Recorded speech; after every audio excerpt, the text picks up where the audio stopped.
You showed me that Dennis Prager video. Which one was that? It was an argument about Israel where he was talking about why Israel deserves to exist and stuff. After being there, man, holy shit. I feel like people have no idea I didn't even know what the hell was going on until I went to Palestine and saw how crazy it was. But what man, is it like? Tell me, give me your thoughts and your so experience. Everyone mistakenly thinks that Hamas like controls Palestine. That's not true at all. There's three different areas that were drawn up with the original partition. It's the West Bank, which is totally under military rule by Israel, and then there's the Gaza Strip, which is like the open air prison, which they bomb the shit out of like every couple of years, and Hamas controls that area. And then there's Jerusalem, which is an international city center that both Arabs and Jews live in. But the West Bank has been occupied militarily since 1967, and it's complete martial law. There's checkpoints. All political parties are illegal. You can't. Having a gun is like the least of it. You can't hold a flag. You can't belong to a political party. You literally can't do shit if you're a Palestinian. You just have to sit there and submit. And even if you share a photo of someone who was like killed by an Israeli soldier, you go to jail, and you go to jail for the amount of like months that. What? Yeah, based on the shares and likes of the photo, they'll penalize you more and put you in prison for longer and longer. I mean, I'll just tell you one story. If you put a photo on social media, like you put of someone who on Facebook, died, and they'll be like, "You're sharing a martyr and inciting people to like commit suicide, like on behalf of Palestinians. You go to jail," and they put them in jail. There's 99.7% conviction rate. Kids are tortured. Kids are in prison. It is absolutely insane. We went to the first day that we were there. We went to a funeral of some guy, some farmer who was shot by Israeli forces, and we went to the funeral. It was horrible. You know, all the women are wailing and crying. And as we're leaving, the Israeli forces had set up a checkpoint right outside of this dude's house and started tear gassing and shooting rubber bullets like at people who were simply attending the funeral, just to punish people for attending the funeral. We went to another girl's house named Aya, who got shot in the vagina for peacefully protesting at some protest, and they shot 200 people that day. One guy next to her died, another guy was paralyzed. They have a policy called shoot to cripple, where they shoot guys in the dicks. Yeah. Oh, it is fucking nuts, man. The West Bank is no joke. I thought that I was going to die several times. We were at this checkpoint going through Calandia, and there was this old man walking, like clearly drunk or something, and kind of like walking a little bit toward the checkpoint. They started shooting at him. Bullets are ricocheting off the thing. And my partner Mike, who was an invading soldier of Iraq, was just like, "We're gonna die. Like, they're shooting this guy. There's bullets ricocheting." It was absolutely insane. And as we go through the checkpoint, the soldier's like, "Hey, stay safe out there."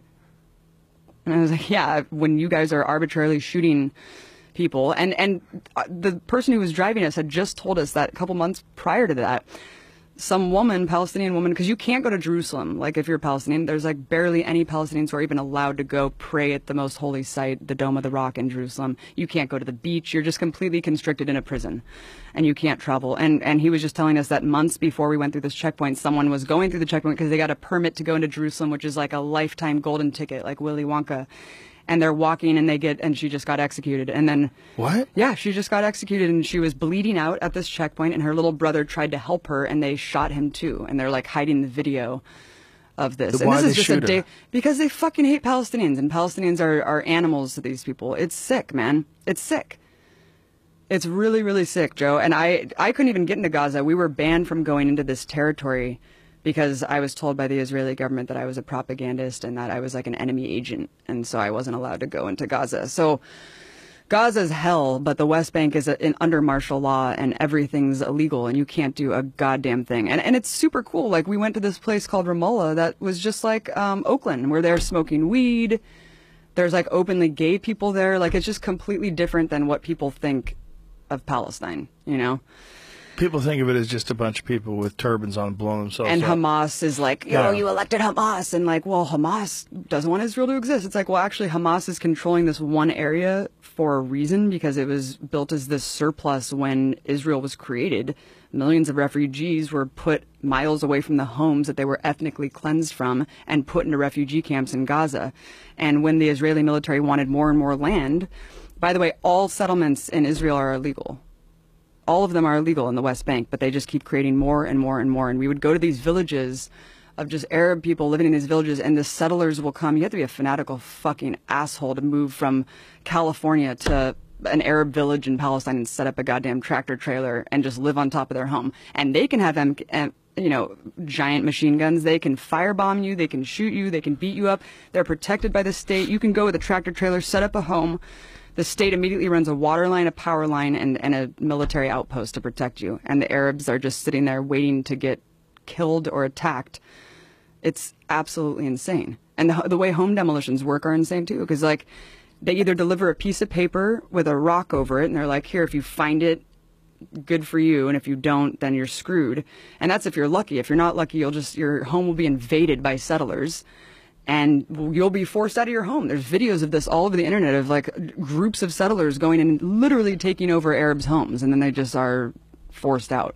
It's crazy, man. It's completely way crazier than I ever could have imagined. How long were you over there for? A month.